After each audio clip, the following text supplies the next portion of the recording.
మేము పనిచేస్తున్నాం తిరుపతి.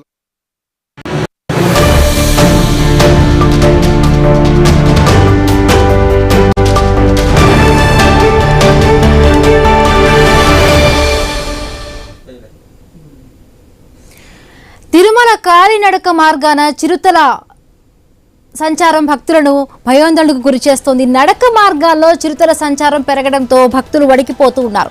గతంలో చిన్నారులపై చిరుతలు అటాక్ చేసిన తరువాత టీటీడీ కొన్ని చర్యలు చేపట్టినా పూర్తి స్థాయిలో సత్ఫలితాలు ఇవ్వడం లేదు.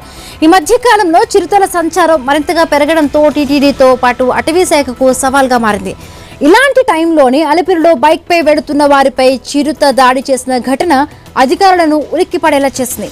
ఇంతకీ తిరుమల మార్గాల్లో చిరుతల సంచారం సమస్యకు టీటీడీతో పాటు అటవీ శాఖ చేపడుతున్న చర్యలేంటి? అవి ఎంతవరకు సత్ఫలితాలను ఇస్తూ ఉన్నాయి? సమస్యకు అసలు కారణం ఏంటి? పరిష్కారం ఏంటి? దానిపై మా కరెస్పాండెంట్ వర్మ అందిస్తున్న గ్రౌండ్ రిపోర్ట్ ఇప్పుడు చూద్దాం.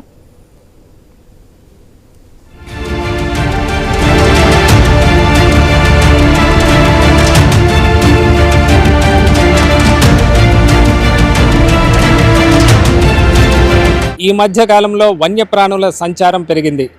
ఓవైపు చిరుతలు వస్తుండగా మరోవైపు ఏనుగులు కూడా హల్చల్ చేస్తున్నాయి.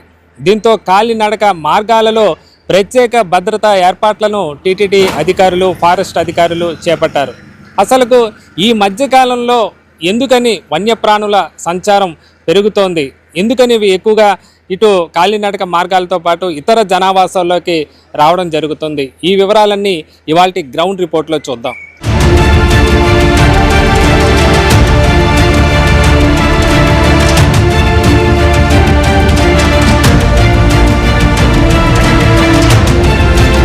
ప్రస్తుతం నేను తిరుపతిలోని అలిపిరిలో గత 2 రోజుల క్రితం చిరుత దాడి చేసిన ఆ ప్రదేశంలో ఉన్నాను. ప్రస్తుతం ఈ ప్రాంతం నుంచే మనం చాలామంది వివిధ వాహనాల ద్వారా కూడా అలిపిరికి చేరుకుంటూ ఉంటారు. ప్రస్తుతం చూస్తే అరవింద్ ఆసుపత్రి కూడా ఇక్కడ ప్రత్యేకంగా ఈ హాస్పిటల్ ముందు ప్రాంతంలోనే బైక్ పై వెళ్తున్న వ్యక్తులపైన చిరుత అటాక్ దాడి చేసిన పరిస్థితి అయితే ఉంది. ప్రస్తుతం ఇక్కడ చూస్తే పెద్ద సంఖ్యలో ఇక్కడ ఆసుపత్రి ముందు హోటళ్ళు ఉండడం, ఇతర తినుబండారాలకు సంబంధించి వ్యర్థ పదార్థాలు ఉండడంతో తరచూ కూడా వాటిని తినేదానికి పందులు, జింకలు లాంటివి రావటం, వాటి కోసం పక్కనే ఉన్న ఈ శేషాచల అటవీ ప్రాంతం నుంచి చిరుతలు వస్తున్నట్లుగా కూడా అటవీ శాఖ అధికారులు చెప్తున్నారు. ప్రస్తుతం ఈ దట్టమైన ఈ అటవీ ప్రాంతం మొత్తం కూడా తిరుమల శేషాచల అటవీ ప్రాంతంలో భాగము. ప్రస్తుతం ఈ అడవికి సరిహద్దుగానే ఈ అడవి పక్కనే ఈ రహదారి ఉండడం, రహదారి పక్కనే ఏదైతే ఈ హోటళ్ళు వెలేయటం, వీటి వల్ల చిరుతలు ఎక్కువగా జనావాసాల్లోకి వస్తున్నట్లుగా కూడా పలు చోట్ల బోర్డులు కూడా ఏర్పాటు చేశారు. చిరుత అటాక్ సంబంధించి ఏదైనా జరిగితే యాజమాన్యం బాధ్యత వహించదంటూ కూడా బోర్డులు వెలిసాయంటే పరిస్థితి అర్థం చేసుకోవచ్చు. అయితే చిరుతలను బంధించేందుకు గతంలో కూడా అనేక సార్లు అటవీ శాఖ చర్యలు అయితే చేపట్టింది.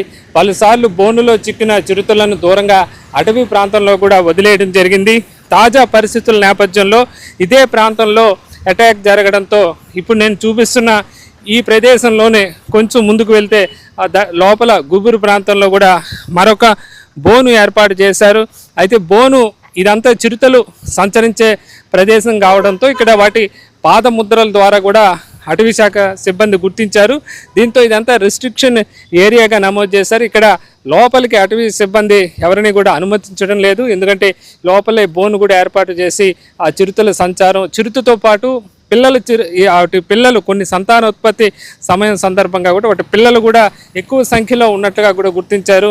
ఏదైతే అటవీ శాఖ సిబ్బంది చెప్తున్నట్లుగా ఇప్పటికే పెద్ద చిరుతలు 25కు పైగా ప్రస్తుతం ఇదే ప్రదేశంలో ఈ ఏదైతే ఈ మొత్తం 55 కిలోమీటర్ల పరిధిలో ఉన్నాయని, కొన్ని చిరుతలు వాటి పిల్లలతో సహా ఉన్న కారణంగా అవి ఎక్కడికి పోకుండా ఇక్కడే ఉన్న పరిస్థితి అయితే ఉందని చెప్తున్నారు. సాధారణంగా చిరుతలు ఒంటరిగా సంచరిస్తుంటాయి. అయితే సంతానోత్పత్తి సమయంలోనూ సంపర్క సమయంలో మాత్రము అవన్నీ గుంపులుగా ఉంటాయని కూడా చెప్తున్నారు. ప్రస్తుతం ఏదైతే అటాక్ చేసిందో అది కూడా తల్లి చిరుత కూడా కావచ్చని చెప్పి కూడా భావిస్తున్న పరిస్థితి అయితే ఉంది. అలాగే వాటి పిల్లలు కూడా ఎక్కువ సంఖ్యలో ఇక్కడ తిరుగుతున్న పరిస్థితి అయితే ఉంది. దీంతో ఏదైతే ఎస్వియు క్యాంపస్ పరిధిలో మనం చూస్తే ఎక్కువ చిరుతల సంచారానికి ఇది ఒక కారణంగా కనిపిస్తోంది. మనం చూస్తే అటవీ ప్రదేశంలో కొంతమంది వ్యక్తులు మనకు అక్కడ మద్యం బాటిల్ కూడా కనిపిస్తున్న పరిస్థితి అయితే ఉంది. ఇక్కడికి వచ్చి ఈ చీకటి ప్రాంతంలో ఈ ప్రదేశానికి వచ్చి ఈ విధంగా మద్యం బాటిల్ కానీ తినుబండారాలు వీటిని వ్యర్థాలు వదిలివేయటం, వాటి కోసం ఏదైనా జింకలు ఇక్కడికి వస్తూ ఉంటాయి, పందులు వస్తూ ఉంటాయి, దాంతో చిరుతలు వాటిని వేటాడేదానికి రావటం, అవి అదే సమయంలో అక్కడ మనుషులు ఉన్నప్పుడు కూడా అనుకోని పరిస్థితుల్లో వాళ్ళను కూడా అటాక్ చేస్తున్నట్టుగా కూడా తెలుస్తుంది. మనం చూస్తే ఈ అటవీ సరిహద్దు పూర్తిగా ఇది చెట్లతో పచ్చటి వాతావరణంతో ఉండాల్సిన ఈ ప్రాంతంలో మనం చూస్తున్నాం వ్యర్థాలతో ఈ మొత్తం ఈ ప్రదేశం నిండిపోయిన పరిస్థితి అయితే ఉంది. చిరుతల యొక్క సంచారానికి ఇది ఒక కారణంగా కూడా చెప్పుకోవచ్చు. అదే పరిస్థితి ఎస్వి యూనివర్సిటీ ఆవరణలో కూడా ఇదే పరిస్థితి కనిపిస్తుంది. ఈ అటవీకి సరిహద్దు అటవీ శాఖ నిబంధనల ప్రకారం కంచె కూడా వేయడానికి అనుమతి లేకపోవడంతో సరిహద్దులోనే క్యాంపస్ ఉండడంతో తరచుగా చిరుతలు ఇక్కడికే వస్తున్నాయి. ఇదే చెట్ల మాటున పొదల మాటునే ఇక్కడే అవి ఉంటూ కూడా పిల్లలను కూడా కంటున్నట్లుగా చెప్తున్నారు. దీంతోనే చిరుతలకు సంబంధించిన బెడద ఈ అలిపిరితో పాటు ఎస్వి క్యాంపస్లో కూడా కనిపిస్తోంది. అలాగే తిరుమలలో కూడా ఏదైతే బాలాజీ కాలనీ సమీపంలో పలుసార్లు చిరుతలు కాలనీల్లోకి కూడా వస్తుండడం కూడా స్థానికులు చూసిన పరిస్థితి అయితే ఉంది. దీనికి కూడా ఈ వ్యర్థాలే కారణంగా చెప్తున్నారు. ఏదైతే ఈ తినుబండారాల వ్యర్థాల కోసం అక్కడికి వేరే జంతువులు రావడం, వాటిని వేటాడటం కోసం చిరుతలు వస్తున్నాయి.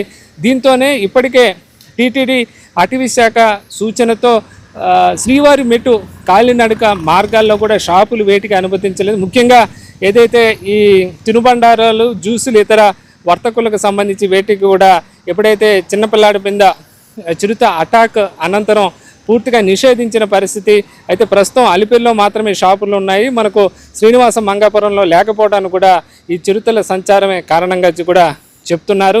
ఇష్టానుసారంగా వ్యర్థాలు పెరిగిపోతుండడంతో కూడా చిరుతల సంఖ్య పెరిగిపోవటానికి, అలాగే అవి మనుషుల మీద అటాక్ చేయడం వరకు రావడానికి కూడా కారణంగా అటవీ శాఖ సిబ్బంది గుర్తించడం జరిగింది. దీంతో ఇక్కడ త్వరలో ఈ అటవీ సరిహద్దు దాంట్లో ఈ హోటల్ అనుమతిని నిషేధించే విధంగా, వ్యర్థాలను పూర్తిగా నిరోధించే విధంగా కూడా అటవీ శాఖ చర్యలు చేపడుతున్న పరిస్థితి అయితే ఉంది. మొత్తం మీద ఈ మధ్య కాలంలో చిరుతల సంఖ్య పెరగడంతో పాటు ఈ విధంగా ఏదైతే మానవ తప్పిదం వల్ల కూడా చిరుతలు ఈ జనావాసాల్లోకి రావటం, అవి దాడులు చేయడం పెరిగిపోతున్న సందర్భాలు అయితే ఉన్నాయి. వాటిని నివారణ దిశగా కూడా చర్యలు చేపడతామని చెప్పి కూడా అటవీ శాఖ సిబ్బంది చెప్తున్న పరిస్థితి అయితే ఉందని చెప్పచ్చు.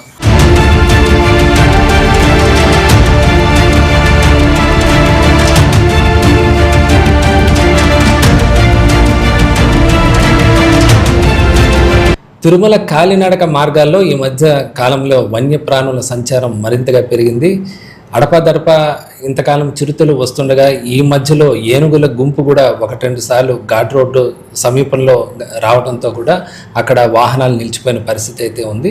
ఇంతకీ ఈ మధ్య కాలంలో ఎందుకని చిరుతల సంఖ్య విపరీతంగా పెరిగిందా, వన్యప్రాణుల సంఖ్య పెరిగిందా, ఎందుకని తరచూ ఘాట్ రోడ్ల వైపు ఇతర జన సంచారం ఉండే ప్రాంతాల్లోకి ఈ తిరుమల శేషాచల అటవీ ప్రాంతాల్లో వన్యప్రాణులు వస్తున్నాయి? మనతో పాటు అడిషనల్ డిఎఫ్ఓ గారు ఉన్నారు, వారి మాటలు కూడా తెలుసుకునే ప్రయత్నం చేద్దాం. సార్ నమస్కారం. సార్, ఈ మధ్య చూస్తే మనం గతంలో చూస్తే ఇప్పుడు 2 నెలలు 3 నెలలకు ఒకసారి ఏదో చిరుత సంచరిస్తున్నట్లుగా కనిపిస్తూ ఉండేది. అయితే ఈ మధ్య కాలంలో ఎక్కువ ఘటనలు మనకు తిరుమలలో కానీ అలిపిరి ప్రాంతాల్లో కానీ ఎక్కువగా చిరుతల సంచారం కనిపిస్తోంది. ఎందుకంటారు, వాటి సంఖ్య ఏమైనా పెరిగిందా? మన ప్రాంతము, మన తిరుమల చుట్టూ, తిరుపతి చుట్టూ ఉన్నటువంటి అడవి ప్రాంతం, మనం శ్రీ వెంకటేశ్వర నేషనల్ పార్కు మరియు వెంకటేశ్వర వైల్డ్ లైఫ్ శాంక్చురీ అనేటువంటి ప్రాంతం ఉంది. ఇది సుమారుగా 52,000 హెక్టార్లో విస్తరించింది. దాని చుట్టూ ఉన్నటువంటి ఎక్కువ సెన్సిటివ్ జోన్ బఫర్ ఏరియా కూడా మొత్తం కలిపి 94,000 హెక్టార్లు ఉంది. సో దీంట్లో గతంలో చేసిన సర్వే ప్రకారం, అంచనా ప్రకారం సుమారుగా 20 చిరుతపులు అనేది సంచరిస్తూ ఉన్నాయి. అందులో భాగంగా మనకు ఈ తిరుమలకు వెళ్ళేటువంటి కాలినడకను పోయేటువంటి అలిపిరి మార్గంలో కూడా 3 చిరుతపులు ఉన్నట్లు కూడా మనం గుర్తించడం అనేది జరిగింది. మనం వాటికి రెగ్యులర్ మానిటరింగ్కు మనము ఈ మెట్ల మార్గంలో 100 సీసీ కెమెరా ట్రాప్స్ను ఏర్పాటు చేయడం జరిగింది. ఎప్పటికప్పుడు వాటి కదలికలు అనేది కూడా మనం గమనిస్తున్నాం.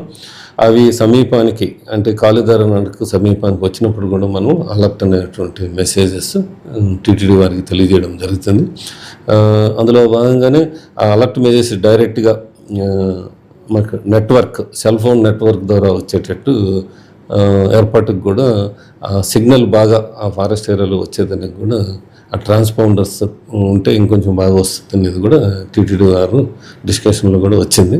ఆ విధంగా కూడా ఎక్కువ నెట్వర్క్ కవరేజ్ వచ్చేటట్టు సో దట్ డైరెక్ట్గా సీసీ కెమెరా నుంచి డైరెక్ట్గా మనకు మెయిన్ సెంటర్కు మనకు వచ్చేటట్లు కూడా మనం ఏర్పాట్లు అనేది కవరేజ్గా చేస్తాం. ట్రాప్ కెమెరాలు ఎలా తెలుస్తుంది సార్? ఇప్పుడు కాలినడక మార్గాల్లో కానీ ట్రాప్ కెమెరాలు అటవీ ప్రాంతాల్లో పెట్టారు అంటే ఏదైనా ఇప్పుడు చిరుత వచ్చి ఆ సంచరించిన విషయం వెంటనే ఏదో మానిటరింగ్ వ్యవస్థకి రావడం జరుగుతుందా, అప్రమత్తమయ్యే అవకాశం ఉందా? ఎక్కడైతే మనకు సెల్ ఫోన్ సిగ్నల్స్ ఎక్కడైతే వస్తున్నాయో అక్కడ ఉండేటువంటి కెమెరాస్ నుంచి డైరెక్ట్గా మనకు మోనిటరింగ్ సెల్లకు అలర్ట్ సిగ్నల్ అనేది వచ్చేస్తుంది. ఆ ఎనిమల్స్ ఏవైతే మూవ్ అవుతాయో ఆటోమేటిక్గా కెమెరా అనేది ట్రాప్ చేస్తుంది. ఇన్స్టెంట్గా మనకు సిగ్నల్ ఉండే కెమెరాస్ ఏదైతే ఉన్నాయో అవి ఇమీడియట్గా మనకు మెయిన్ సెంటర్కి లింక్ అయి ఉంటుంది, వచ్చేస్తాయి. కొంచెం రిమోట్లో పెట్టినటువంటి వాటికి ఆ ప్రొవిజన్ అనేది లేదు.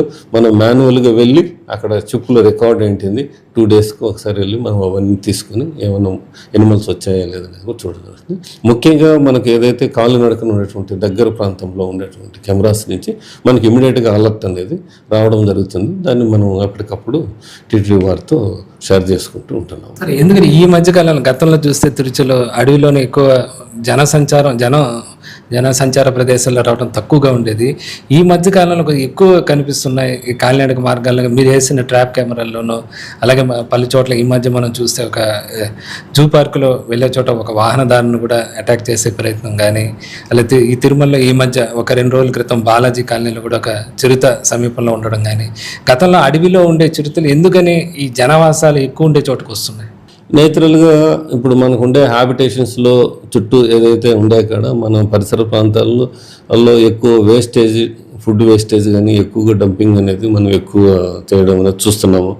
మన అలిపిరి నుంచి కూడా మన జూ పార్క్ పోయేటువంటి రోడ్లో కూడా చాలా ఫుడ్ స్టాల్స్ అనేది రావడం జరిగింది. అక్కడ ఫుడ్ వేస్టేజ్ అన్నీ కూడా వాళ్ళు ఎక్కడికక్కడ పడేస్తూ ఉండడం, బయట టౌన్లో ఉన్నటువంటి వ్యర్థ పదార్థాలు కూడా ఆ రోడ్డు అమ్మటే ఎక్కువ వేయడం, దానికి ఆనుకొని అటవీ ప్రాంతం ఉండడం వల్ల ఎక్కువగా ఈ పిగ్స్ కానివ్వండి, కుక్కలు కానివ్వండి, డేర్స్ కానివ్వండి ఇవి అన్నీ రావడం అనేది జరుగుతుంది. సబ్సిక్వెంట్ ఎప్పుడైతే ఈ హెర్బివోర్స్ అనేది ఇట్లా రోడ్డు ప్రాంతానికి హ్యాబిటేషన్ ప్రాంతాలకు వస్తున్నాయో ఆటోమేటిక్గా దాన్ని వెంబడించుకునేసి చిరుతపులుగులు కూడా రావడం అనేది కూడా జరుగుతుంది.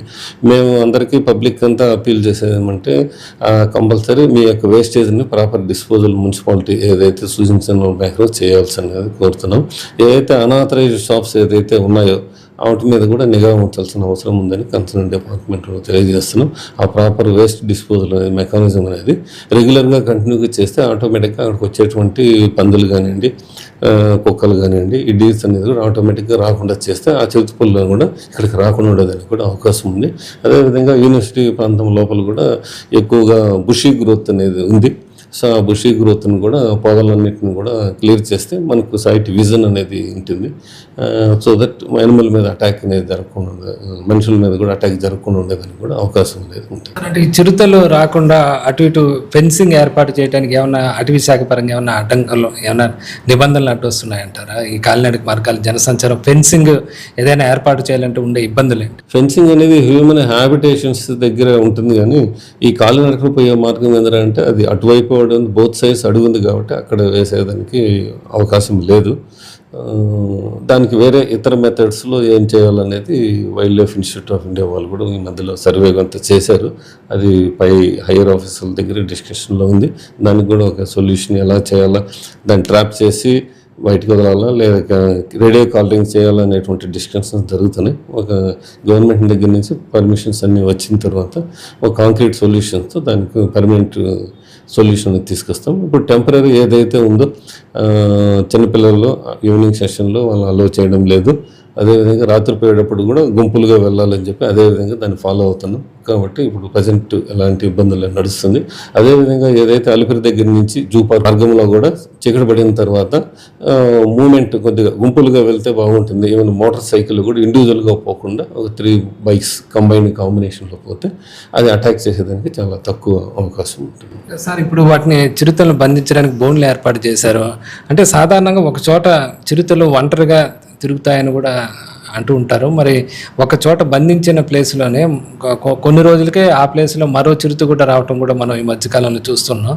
అంటే ఎందుకని, అంటే చిరుతలు ఎట్లా గుంపులుగా అవి జీవిస్తాయా, లేకపోతే సంతానోత్పత్తి సమయంలోనే గుంపులుగా ఉంటాయా, ఒంటరిగా ఉంటాయా? అంటే ఒక ప్లేస్లో చిరుతను బంధించిన తర్వాత కూడా అదే ప్లేస్లో చిరుత మళ్ళీ కూడా ప్రత్యక్షం కావడం చూస్తూ ఉన్నాయి ఈ మధ్యకాలంలో. అంటే ఇప్పుడు ప్రతి ఒక్క వైల్డ్ యానిమల్ ఉన్న నేచర్ కార్నివర్స్కి ఉండేటువంటి నేచర్ అంతే, దానికి సపరేట్గా ప్రతి దానికి ఒక టెరిటరీ అనేది ఉంటుంది. కంపల్సరీ ఈచ్ యానిమల్కు సర్టన్ టెరిటరీ అనేది అవి మార్క్ చేసుకుంటాయి. ఒక దాంట్లోకి ఒకటి సాధారణంగా ఇంటరాక్షన్ అనేది ఉండదు. ఓన్లీ మేటింగ్ సీజన్ ఏదైతే ఉంటుందో ఆ సీజన్లో మాత్రమే మగ ఆడ అనేటివి అవి కలవడం అనేది జరుగుతుంది. రిమైనింగ్ టైంలో ఏదో వాటికి ఇండివిజువల్ మార్కింగ్లోనే జరుగుతూ ఉంటుంది. ఇంకా ఎస్పెషలీ అవి మనకు యూనివర్సిటీ ఏరియా ప్రాంతంలో కనపడడానికి కారణం మనం అనుకున్నట్టు ఫుడ్ వేస్టేజ్ అనేది ఎక్కువ ఉండడం, అది ఎక్కువ బుషీ గ్రోత్ అనేది ఉండడం వల్ల కూడా ఆ ప్రాంతంలో ఈ జంతువులు ఏది మన డాగ్స్ కానీ పిగ్స్ కానీ ఇవి ఎక్కువగా ఉండేదాని వల్ల అవి రావడం అనేది జరుగుతుంది. సరే, చిరుతను బంధించే విధానం ఎలా ఉంటుంది సార్? అంటే చిరుత మీరు బోన్లు ఏర్పాటు చేసి వాటిని ఎట్లా ట్రాక్ చేసి వాటిని బంధించిన తర్వాత వాటిని ఏం చేస్తారు అటవీ ప్రాంతంలో, మొత్తం ఆ విధానం ఎలా ఉంటుంది? ఇప్పుడు రీసెంట్ మనకు అటాక్ చేసిన దృష్ట్యా మనం ఎస్వి యూనివర్సిటీ ప్రాంతం ఏరియాలో 3 చోట్ల కెమెరా ట్రాప్ కేజెస్ అనేది పెట్టడం అనేది జరిగింది. అదే ఆ ప్రాంతంలో కూడా ఒక 14 కెమెరా ట్రాప్స్ కూడా పెట్టడం జరిగి రెగ్యులర్ మౌంటరింగ్ అనేది మనం చేస్తూ ఉన్నాం. అంటే ఆడ ఎక్కువగా స్టూడెంట్స్ ఎక్కువ పబ్లిక్ మూవ్మెంట్ ఉంటుంది కాబట్టి ఆడేమైనా అంటువర్డ్ ఇన్సిడెంట్స్ ఏదైనా జరుగుతుందనే ప్రికాషనరీ మెజర్స్తో మనం ఇవన్నీ ఏర్పాటు చేయడం జరిగింది. అక్కడ మనకు కేజ్ ట్రాప్లో కానీ అది దొరికినట్టే మళ్ళీ తిరిగి దాన్ని దూరంగా ఉండేటువంటి మంచి ఫారెస్ట్ ఏరియాలో మనం తీసుకుని దాన్ని వదలడం అనేది జరుగుతుంది. చిరుతలు మళ్ళీ కూడా జనావాసంలోకి రాకుండా ఉండాలంటే ఎలాంటి చర్యలు, ఇప్పుడు సాధారణంగా జనం కానీ మిగతా ఎలాంటి చర్యలు తీసుకుంటే బాగుంటుంది? అటవీ శాఖ ప్రకారం మళ్ళీ చిరుతలు ఏదైతే మీరు బంధించిన తర్వాత మళ్ళీ ఆ ప్రాంతాల్లో రాకుండా ఎలాంటి చర్యలు తీసుకుంటున్నారు? అంటే మనం అది టెంపరీ సొల్యూషన్ కిందనే అది మనం ఏదైతే కేజెస్ పెట్టి చేయడమో అది టెంపరీ సొల్యూషన్. ఇంత పర్మనెంట్ సొల్యూషన్స్ కావాలంటే మనం ఇప్పుడు దాకా అనుకున్నట్టు ఎక్కడైతే బుషీ గ్రోత్ ఉందో అది ఉండకూడదు, ఫుడ్ వేస్టేజ్ అనేది ఎక్కడ పడితే అక్కడ వేయకూడదు, ఆ పరిసర ప్రాంతాల్లో కుక్కలు కానీ పందులు అనేటివి కానీ తిరగకుండా ఉండేటట్లు మనం చూసుకోవాలి. ఎస్పెషల్లీ అడవికి అనుకున్నటువంటి 2 కిలోమీటర్స్ డిస్టెన్స్లో ఉన్నటువంటి హ్యాబిటేషన్స్ ఏదైతే ఉన్నాయో ఈ ప్రికాషన్స్ కంపల్సరీ తీసుకుంటేనే మనం వాటిని పర్మనెంట్గా మనం రానియకుండా చేయడానికి అవకాశం ఉంటుంది. సార్, అంటే చిరుతలు పక్కన పెడితే ఇప్పుడు మనం ఈ మధ్య చాలా రేర్ కేసు ఏనుగులు రావడం అనేది మనం ఇప్పుడో కానీ చూస్తూ ఉంటాం. తిరుమల కాలినడక మార్గాల్లో ఈ మధ్యలో ఘాట్ రోడ్లో కూడా ఏనుగుల గుంపు రావడం జరుగుతుంది. అంటే ఎందుకంటే ఈ మధ్య ఏనుగుల గుంపు కూడా అంటే మిగతా గ్రామాల్లో అది తరచూ వస్తున్నా కానీ కాలినడక మార్గాల్లో చాలా రేర్ కేసులు ఉంటాయి. ఈ మధ్యకాలంలో ఏనుగుల గుంపు కూడా కనిపిస్తుంది. ఎందుకంటారు? ఏనుగులకు సంబంధించి వాటికి ఏమైనా లోపల ఆహార కొరత ఉంటుందా, వేరే ఏదైనా కారణం ఉంటుందా? మనకు ఏనుగులు మన సరిహద్దు రాష్ట్రాలైనటువంటి తమిళనాడు, కర్ణాటక రాష్ట్రాల్లో ఎలిఫెంట్స్ ఎక్కువగా ఉన్నాయి. అవి మన ప్రాంతంలో మనకు కుప్పం అటవీ ప్రాంతంలో కౌండిన్య వైల్డ్ లైఫ్ శాంక్చురీ ఉంది. ఆ ప్రాంతంలోకి గతంలో వస్తూ ఉండేటివి, తిరిగి వెళ్తూ ఉండేటివి. అప్పుడప్పుడు రేర్గా మన ప్రాంతంలోకి వచ్చేటివి గతంలో. ఇప్పుడు అవి కంటిన్యూగా మన ప్రాంతంలోనే ఉండడం అనేది బికాస్ ఆఫ్ వాటి యొక్క పాపులేషన్ అనేది కూడా బాగా పెరిగిన దానివల్ల టువర్డ్స్ అవి మన వైపు అనేది రావడం అనేది జరిగింది. సో మన దగ్గర సుమారుగా ఇప్పుడు మన తిరుపతి జిల్లా ప్రాంతంలో సుమారు 50 ఏనుగుల దాకా ఇక్కడ ఈ ప్రాంతంలోనే తరచుగా తిరుగుతూ ఉన్నవి. సో మనకు ఈ నేషనల్ పార్క్ అనేది ఒక జంతువులకు ఉండేటువంటి నివాస ప్రాంతం కాబట్టి మన ప్రాంతంలోనే వాటికి తిరిగేదానికి ఎక్కువ అవకాశం అనేది ఉంది. ఈ తిరుమల ఏరియా అంతా కూడా గత 6 months నుంచి ఈ ప్రాంతంలోనే ఆ ఏనుగులు అనేది తిరుగుతున్నాయి. వాటిని రెగ్యులర్గా మనం మోనిటరింగ్ అనేది చేస్తున్నాం. ఎలిఫెంట్ ట్రాకర్స్ అనేది పెట్టాం. ఎప్పటికప్పుడు ఎలిఫెంట్స్ ఎక్కడ మూవ్ అవుతున్నది, ఆ గ్రామ సమీపంలో ఉన్నటువంటి హ్యాబిటేషన్స్కి కంపల్సరీగా అలర్ట్ మెసేజెస్ ఇవ్వడము, రెగ్యులర్గా ఆ విలేజెస్లో మీటింగులు పెట్టి చీకటి అయిన తర్వాత ఎవరు కానీ పొలాల దగ్గరికి వెళ్ళకండి అనేటువంటి మెసేజ్ కూడా మనం ఎప్పటికప్పుడు వాళ్ళకి తెలియజేస్తూ వస్తున్నాం. ఈ మధ్య కాలంలో ఏదైతే సంతానోత్పత్తి లేకపోతే ఇతర కారణాలు, ముఖ్యంగా ఏదైతే కాలినడక మార్గాల్లో ఏదైతే తినుబండారాలు లాంటివి వదిలేయటం, అక్కడ జింకలు రావటం, వాటి ద్వారా చిరుతలు రావడం ఎక్కువగా జరుగుతుంది. దీనిపైన నివారణ చర్యలు చేపడుతున్నామని చెప్తున్నారు. అలాగే ఇది భక్తులు ప్రజలు కూడా స్వచ్ఛందంగా ఏదైతే కాలినడక మార్గాల్లో అక్కడ చెత్త చెదారం లేకుండా కూడా చూసుకోవాల్సిన పరిస్థితి కూడా ఉందని చెప్తున్నారు. అలాగే ఇప్పటికే ట్రాపింగ్ కెమెరాలు ఏది కాలినడక మార్గాల్లో ఏర్పాటు చేశారు. ఎక్కడైనా చిరుతల సంచారం కదలికలు వస్తే మానిటరింగ్ వ్యవస్థ ద్వారా దాన్ని వెంటనే గమనించి అక్కడ చిరుతలను అటవీ ప్రాంతంలోకి మళ్లించడం లేదా తరచూ వస్తుంటే వాటిని బంధించి దట్టమైన అటవీ ప్రదేశంలోకి పంపించడం చేస్తున్నామని చెప్తున్నారు. అలాగే ఏనుగులకు సంబంధించి కూడా ప్రత్యేకంగా వాటి కోసం ప్రత్యేకంగా ఇదే ట్రాప్ కెమెరాలతో నిఘా ఏర్పాటు చేసి తద్వారా వాటిని కూడా ముందస్తుగా గుర్తించి వాటిని జనావాసాల్లోకి రాకుండా కూడా చర్యలు చేపట్టామని కూడా చెప్తున్న పరిస్థితి అయితే ఉంది.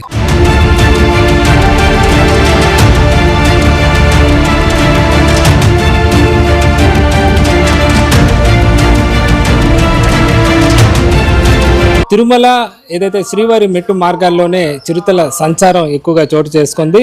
దాదాపు 1.5 ఏళ్ల క్రితం ఒక చిన్నారిని ప్రస్తుతం నేనున్న ఈ అలిపిరి మెట్ల మార్గ మధ్యలోనే ఏదైతే ఆంజనేయ స్వామివారి విగ్రహం, నరసింహస్వామివారి ఆలయం ఉంటుందో ఆ సమీపంలోనే చిరుత అటాక్ చేయడంతో ఆ పిల్లవాడు మృతి చెందిన పరిస్థితి. అప్పటి నుంచి కూడా టీటీడీ ప్రత్యేక జాగ్రత్తలు అయితే తీసుకుంటున్న పరిస్థితి. చిరుతలు ఎక్కువగా రావడానికి ప్రధాన కారణం ఏదైతే కాలినడక మార్గాల పక్కనే ఉన్న వ్యర్థ పదార్థాలుగా కూడా టీటీడీ గుర్తించింది. దాంతో ఎప్పటికప్పుడు శానిటేషన్ పెంచడం జరిగింది. మనం చూస్తున్నాం జింక కూడా చూస్తున్నాము. ఈ విధంగా జింకలు కాలినడక మార్గానికి జింకలు ఈ వ్యర్థ పదార్థాలు తినేదానికి వస్తూ ఉంటాయి. ఆ విధంగా ఆ జింకలను వేటాడేందుకు చిరుతలు కూడా రావడం, అలాగే ఆ సందర్భంలో ఈ విధంగా చిన్నారులు కనిపిస్తూ ఉండడంతో చిరుతలు వాళ్ళ మీద అటాక్ దిగే పరిస్థితి అయితే నెలకొందని చెప్పచ్చు. మనం స్పష్టంగా విజువల్లో ఐన్యూస్ ద్వారా చూస్తున్నాము. చిరుతల అటాక్కు ప్రధాన కారణం మనం చూస్తున్నాం. వ్యర్థ పదార్థాలు ఏ విధంగా ఆ జింకలు తింటున్నాయో ప్రస్తుతం ఆ విధంగా జింకలు ప్రస్తుతం నేను ఉన్న కాలినడక మార్గం పక్కనే ఉన్న ఈ పడేసే వ్యర్థాలు తినేదానికి రావటం, వాటిని వేటాడేందుకు చిరుతలు రావటం, ఇదే మన ప్రత్యక్ష ఉదాహరణ మనం విజువల్లో చూపిస్తున్నాము. చిరుతల అటాక్కు ప్రధాన కారణం ఇదే. దీంతో టీటీడీ దీని మీద ఫోకస్ చేసిన పరిస్థితి. ఏదైతే భక్తులు ఉన్నారో ముఖ్యంగా వాళ్ళని ఉదయం నుంచి సాయంత్రం వరకే పంపుతున్నారు చిరుత అటాక్ నేపథ్యంలో. అలాగే చిన్నపిల్లలు కూడా ఉన్న నేపథ్యంలో మరింత ప్రత్యేక జాగ్రత్తలు తీసుకుంటున్నారు. ఏదైతే ఈ ప్రస్తుతం నేను చూపిస్తున్న ఈ అటవీ ప్రదేశంలో ఈ జింకలు సంచరిస్తున్న ప్రాంతాల్లోనే చిరుతలు ఎక్కువగా వస్తున్నట్లుగా గుర్తించడంతో ఈ చెట్లకు ట్రాప్ కెమెరాలను టీటీడీ ఏర్పాటు చేసింది. దాదాపు 100కు పైగా ట్రాప్ కెమెరాలు ఏర్పాటు చేసి ఎప్పుడైనా ఈ విధంగా చిరుతలు సంచరిస్తున్నట్టుగా ట్రాప్లో నమోదైన నేపథ్యంలో వెంటనే అటవీ సిబ్బంది అక్కడికి చేరుకుంటున్న పరిస్థితి. చిరుతలను తిరిగి అటవీ ప్రాంతాల్లో మళ్లించే ప్రయత్నాలు కూడా చేస్తున్న పరిస్థితి అయితే ఉందని చెప్పచ్చు. ఈ విధంగా ప్రత్యేకంగా టీటీడీ ఎన్ని జాగ్రత్తలు తీసుకుంటున్నా కూడా చిరుతల సంచారం మాత్రం యథేచ్ఛగా కొనసాగుతున్న పరిస్థితి అయితే ఉంది. దీనికి అనేక కారణాలు ప్రస్తుతం నేను చెప్తున్న కారణమే కాకుండా ఈ మధ్య కాలంలో చిరుతల సంతతి కూడా బాగా పెరిగినట్లుగా కూడా చెబుతున్నారు. అటవీ శాఖ సిబ్బంది లెక్కల్లోనే దాదాపు 25కు పైగా చిరుతలు ఉన్నాయి. ప్రస్తుతం వాటిలో కూడా అనేక పిల్లలు పెట్టి వాటి సంతతి పెరుగుతున్న పరిస్థితి అయితే ఉంది. చిరుతల సంఖ్య పెరిగిపోవడం, పూర్తిగా అభయారణ్యం కావడంతో కూడా వాటికి అనుకూలమైన వాతావరణం ప్రదేశం ఇక్కడ ఉండడంతో కూడా చిరుతల సంఖ్య కూడా గతంతో పోలిస్తే పెరుగుతున్నట్లుగా కూడా అధికారులు గుర్తించిన పరిస్థితి అయితే ఉంది. దీంతో చిరుతలు కాలినడక మార్గాల్లో మనుషులపై అటాక్ చేయకుండా కూడా ప్రత్యేక జాగ్రత్తలు తీసుకున్నారు. గతంలో కాలినడక ఈ మార్గాల్లో వెళ్ళే వాళ్ళకి ఏదైతే భక్తులకు కర్రలు ఇవ్వాలని కూడా గతంలో కూడా నిర్ణయించడం కూడా జరిగింది. అయితే గత ప్రభుత్వ హయాంలో తీసుకున్న నిర్ణయం ఆ తర్వాత ఆగిపోయింది. ఆ తర్వాత ఏదైతే దానికి సంబంధించిన కర్రలను డిజిటల్ కర్రల రూపంలో కూడా తీసుకురావాలన్న ప్రతిపాదన మళ్ళీ రావడం జరిగింది. ఆ తర్వాత అది కూడా ప్రస్తుతం పూర్తి స్థాయిలో కార్యరూపం దాల్చలేదు. పాటు కొంతమంది భక్తులు కూడా ఉన్నారు. వాళ్ళు ఏమంటున్నారు, ఈ కాలినడక మార్గాల్లో టీటీడీ ఎలాంటి చర్యలు తీసుకుంటే బాగుంటుంది అంటున్నారు. వాళ్ళ మాటలు కూడా తెలుసుకునే ప్రయత్నం చేద్దాం. మీరు చెప్పండి, ఎక్కడి నుంచి వస్తున్నారు? మేము హైదరాబాద్ ఇచ్చోడ నుంచి వస్తున్నాము. ఈ అలిపిరి మార్గంలో నడుచుకుంటూ వెళ్ళేటప్పుడు వన్యమృగాలు జింకలు అటువంటివి రావడం వల్ల వాటి కోసం చిరుత పులులు అవి వచ్చి వెళ్ళేటప్పుడు జనాలకి కొంచెం కష్టం అవుతుంది నైట్ టైంలో కూడా. దానికోసం మన బోన్స్ చూసారు కదా, ఒక చిన్న పిల్లాడి మీద దాడి చేసి చంపేసే చిరుతలు, అలాగే చిరుతలే కాదు ఈ మధ్య కాలంలో కొంచెం ఏనుగుల సంచారం కూడా పెరిగిన పరిస్థితి అయితే ఉంది. అంటే పూర్తిగా వన్యమృగాల సంచారం నేపథ్యంలో టీటీడీ ఇంకా ఎలాంటి చర్యలు తీసుకుంటే బాగుంటుంది అనుకుంటున్నారు? లాగా కానీ ఫెన్సింగ్ లాగా ప్యాకింగ్ చేస్తే వచ్చే భక్తులకి కొంచెం ఫ్రీ ఉంటుందేమో అని. మీరు చెప్పండి, ఈ మధ్య టీటీడీ ఈ జంతు సంచారం ట్రాకింగ్ కెమెరాలు కూడా ఏర్పాటు చేసింది. అంటే కొంచెం ఆధునిక సాంకేతికతో కూడా జంతువుల ఏదైతే వాటి కదలికలు ముందుగా గుర్తించి భక్తులను అప్రమత్తం చేస్తామని కూడా చెప్తున్నారు. మీకు ఏమనిపిస్తుంది, ఇంకా ఎలాంటి చర్యలు తీసుకుంటే బాగుంటుంది? గవర్నమెంట్ దృష్టికి తీసుకెళ్ళాలి, ఇలాంటి తొందరగా తగిన చర్యలు తీసుకోవాలి.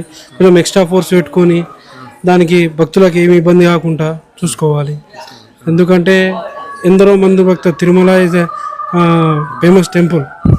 మేము చూడండి ఎక్కడి నుంచి అల్లా నుంచి వచ్చాము మేము. అది తగు చర్యలు తీసుకోవాలి, ఫెన్సింగ్ వేయాలి. మీకు ఎక్కడైతే విలువలు ఉంటుందో అక్కడ డేంజర్ జోన్ అని పెట్టి అక్కడికి కొంచెం జాగ్రత్త చర్యలు తీసుకోవాలా. మనకి ఎక్కడైతే మన రీసెంట్గా జరిగిందో అక్కడ ఒక డేంజర్ జోన్ ఓపెన్ చేసి అక్కడ సిబ్బందులు పెట్టడం అలాంటివి చేస్తే బాగుంటుందని నా మనవి. అంటే గతంలో కూడా టీటీ కొన్ని చర్యలు తీసుకుంది, కర్రలు ఇవ్వటం లాంటి చర్యలు తీసుకుంది. అది ఇప్పుడైతే మళ్ళీ ఇది ఆగిపోయింది. కానీ ఇంకా ఎలాంటి ఇది గుంపులుగా పంపడం లాంటివి చేస్తారు అనేది అందరూ పట్టుకోవడం మాత్రం ఏం చేయడానికి ఉండదు. కర్రలు ఎందరో కొంత దాంట్లో 100ల ఒక 2% మాత్రమే బలంగా కొట్టడానికి ప్రయత్నిస్తారు. మిగతా వాళ్ళంతా ధైర్యం చేయలేరు. పులిని చూసినా ఆమడం దూరంలో ఉరికిపోతారు. అలాంటప్పుడు ఎట్లా ధైర్యం చేస్తారు వాళ్ళు? దానికి ఫోర్స్ని పెట్టుకొని మీరు టీటీకి సపరేట్గా ఇంత పెద్ద టెంపుల్కి మీరు సపరేట్ ఫోర్స్ పెట్టుకొని దాన్ని తగు చర్యలు తీసుకుంటే బాగుంటుంది. ఎక్కడైతే సెన్సిటివ్ ఏరియా గుర్తించి అక్కడ అదనం సిబ్బందిని కూడా పెడితే బాగుంటుంది అంట. అవును, అది భక్తులు కూడా వాళ్ళ అభిప్రాయం అయితే వ్యక్తం చేస్తున్నారు. అటవీ శాఖ నిబంధనలు ఉన్నప్పటికీ కూడా ఎక్కడైతే చిరుతల సంచారం ఎక్కువగా ఉందో అక్కడ అదనపు ఫోర్స్ సిబ్బందిని ఏర్పాటు చేసి భక్తులను అప్రమత్తం చేస్తే కూడా బాగుంటుందన్న అభిప్రాయం కూడా భక్తుల నుంచి వ్యక్తం అవుతుంది. మొత్తం మీద చిరుతల సంచారం ఉన్నప్పటికీ కూడా కనీసం భక్తులు వాటి నుంచి రక్షణ కోసం ప్రత్యేకంగా ఏదైనా అదనపు ఏర్పాట్లు చేస్తే బాగుంటుందని కూడా భక్తులు తమ అభిప్రాయం వ్యక్తం చేస్తున్న పరిస్థితి అయితే ఉంది. ఇది తిరుమల కాలినడక మార్గాలలో ఓవైపు చిరుతల సంచారం, మరోవైపు ఏనుగుల సంచారంతో టీటీడీ తీసుకుంటున్న నివారణ చర్యలు. అలాగే ప్రభుత్వ పరంగా టీటీడీ పరంగానే కాకుండా భక్తులు కూడా స్వీయ నియంత్రణ, స్వీయ జాగ్రత్తలు కూడా తీసుకోవాలని అధికారులు కోరుతున్న పరిస్థితి. ఇది ఇవాల్టి గ్రౌండ్ రిపోర్ట్. మరో గ్రౌండ్ రిపోర్ట్లో మళ్ళీ కలుద్దాం. కెమెరామెన్ రాజేష్తో వర్మ, ఐ న్యూస్, తిరుపతి.